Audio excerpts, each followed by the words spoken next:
കണ്ണൂരിൽ ബാറുകളിൽ വിജിലൻസിന്റെ മിന്നൽ പരിശോധന. ഓപ്പറേഷൻ ബാർകോഡ് എന്ന പേരിൽ ജില്ലയിൽ 4 പരിശോധന നടന്നു. പരിശോധനയിൽ മദ്യം നൽകുന്നതിൽ ക്രമക്കേട് കണ്ടെത്തി. വിജിലൻസ് ഡിവൈഎസ്പി ബാബു പെരിങ്ങേത്തിന്റെ നേതൃത്വത്തിലായിരുന്നു പരിശോധന. മനോജ ചേരുന്നുണ്ട് കൂടുതൽ വിവരങ്ങളുമായി. മനോജ, രഹസ്യവിവരത്തിന്റെ അടിസ്ഥാനത്തിലായിരുന്നോ പരിശോധന? വിശദാംശങ്ങൾ എന്താണ്? അർജുൻ, രഹസ്യവിവരത്തിന്റെ അടിസ്ഥാനത്തിൽ തന്നെയായിരുന്നു വിജിലൻസിന്റെ ഈ മിന്നൽ പരിശോധന. സംസ്ഥാന വ്യാപകമായി ഓപ്പറേഷൻ ബാർകോഡ് എന്ന പേരിൽ ബാറുകളിൽ ഈ വിജിലൻസ് ഇന്ന് മിന്നൽ പരിശോധന നടത്തിയിട്ടുണ്ട്. വൻ ക്രമക്കേടുകൾ ഈ പരിശോധനയിൽ കണ്ടെത്തി എന്നാണ് ലഭിക്കുന്ന വിവരം. കണ്ണൂർ ജില്ലയിൽ ഇരിട്ടി, തളിപ്പറമ്പ്, പഴയങ്ങാടി, പയ്യന്നൂർ എന്നിവിടങ്ങളിലെ 4 ബാറുകളിലാണ് പരിശോധന നടന്നത്.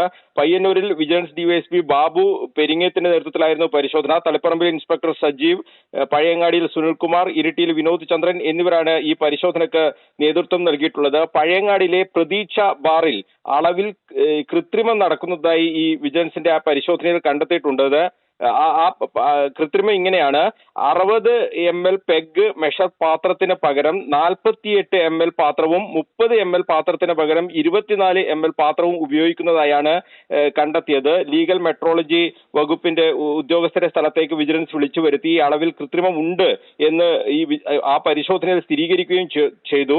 ഈ അളവിലെ കൃത്രിമത്തിന് ഉടൻ തന്നെ 25,000 രൂപ ഈ ബാറിന് പിഴ ഈടാക്കുകയും ചെയ്തിട്ടുണ്ട്. ഇത് 2-3 പെഗ് കഴിച്ചതിന് ശേഷം ഈ കസ്റ്റമർക്ക് മദ്യം കൊടുക്കുന്നത് അളവിൽ കുറഞ്ഞ പാത്രത്തിലാണ് എന്നാണ് ഈ വിജിലൻസിന്റെ അന്വേഷണത്തിൽ കണ്ടെത്തിയത്.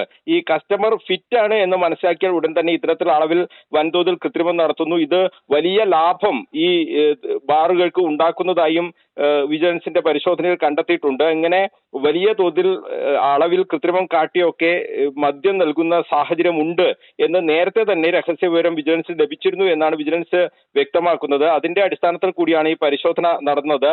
ഈ ഇരിട്ടിയിലും തളിപ്പറമ്പിലും പയ്യന്നൂരിലും മദ്യക്കുപ്പിക്ക് പുറത്തുള്ള QR കോഡ് സ്കാൻ ചെയ്ത് പരിശോധിച്ചതിൽ മറ്റ് സ്ഥലങ്ങളിലേക്ക് അനുവദിച്ച മദ്യമാണ് അവിടെ വിൽക്കുന്നത് എന്നും കണ്ടെത്തിയിട്ടുണ്ട്. ഈ ബ്രാൻഡിലും ഇനത്തിലും വ്യത്യാസം കണ്ടെത്തിയിട്ടുണ്ട്. ഇത് QR കോഡുമായി ബന്ധപ്പെട്ട ഏതെങ്കിലും പ്രശ്നമാണോ എന്ന സംശയത്തെ തുടർന്ന് ഇവിടെ ഒരു നടപടിയിലേക്ക് വിജിലൻസ് ഇപ്പോൾ കടന്നിട്ടില്ല. ഇത് വിശദമായി തന്നെ പരിശോധിക്കുമെന്നാണ് വിജിലൻസ് ഇപ്പോൾ വ്യക്തമാക്കുന്നത്. തളിപ്പറമ്പ്, ഇരിട്ടി, കണ്ണൂർ എക്സൈസ് സർക്കിൾ ഓഫീസുകളിൽ നിന്നും ഈ മദ്യവിതരണവുമായി ബന്ധപ്പെട്ട വിവരങ്ങളും വിജിലൻസ് വിശദമായി തന്നെ ശേഖരിച്ചിട്ടുണ്ട്. എക്സൈസ് ഉദ്യോഗസ്ഥരെയും വിജിലൻസ് സ്ഥലത്തേക്ക് വിളിച്ചു വരുത്തിയിരുന്നു. ഈ സമൂഹത്തിന്റെ വിവിധ മേഖലകളിൽ ഇത്തരത്തിൽ വലിയ തോതിലുള്ള ക്രമക്കേടുകൾ, അഴിമതി ഇതൊക്കെ നടക്കുന്ന ഒരു സാഹചര്യമുണ്ട്. അപ്പോൾ പൊതുജനങ്ങൾ ഈ വിജിലൻസിനെ ഇക്കാര്യങ്ങളൊക്കെ അറിയിക്കണം എന്നാണ് ഉദ്യോഗസ്ഥരുടെ ഒരു അഭ്യർത്ഥന.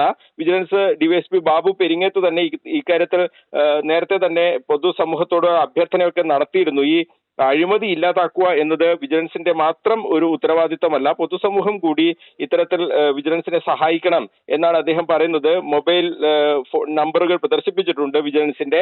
ബാബു പെരിങ്ങേത്തിന്റെ ഔദ്യോഗിക വാട്സാപ്പ് നമ്പറുകൾ തന്നെ ഇത്തരത്തിൽ നേരത്തെ തന്നെ നൽകിയതാണ് മാധ്യമങ്ങൾക്ക് ഉൾപ്പെടെ. 9475824440 എന്ന ഈ നമ്പറിലേക്ക് വാട്സാപ്പ് വഴിയും ഇത്തരം മെസ്സേജുകൾ, ഇത്തരം വിവരങ്ങൾ കൈമാറിയാൽ വിജിലൻസിന്റെ പരിശോധന ഉണ്ടാകുമെന്ന് വിജിലൻസ് വ്യക്തമാക്കുന്നുണ്ട്. ഇതിൽ വിജിലൻസ് പറയുന്നത് വലിയ രീതിയിലുള്ള ഒരു തട്ടിപ്പ് ഈ മെഷർ പാത്രവുമായി ബന്ധപ്പെട്ട് തന്നെയാണ് ഒരു തട്ടിപ്പ് ഇപ്പോൾ വിജിലൻസിന്റെ ഈ അന്വേഷണത്തിൽ കണ്ടെത്തിയിട്ടുണ്ട്. ഈ വിജിലൻസിന്റെ പരിശോധന ഇപ്പോൾ പൂർത്തിയായിട്ടില്ല. എന്തൊക്കെ ക്രമക്കേടുകൾ, എന്തൊക്കെ തട്ടിപ്പുകളാണ് നടക്കുന്നത് എന്നത് വിശദമായ പരിശോധനയ്ക്ക് ശേഷം മാത്രമേ വ്യക്തമാവുകയുള്ളൂ എന്നാണ് ഇപ്പോൾ വിജിലൻസ് വ്യക്തമാക്കുന്നത്. അർജുൻ.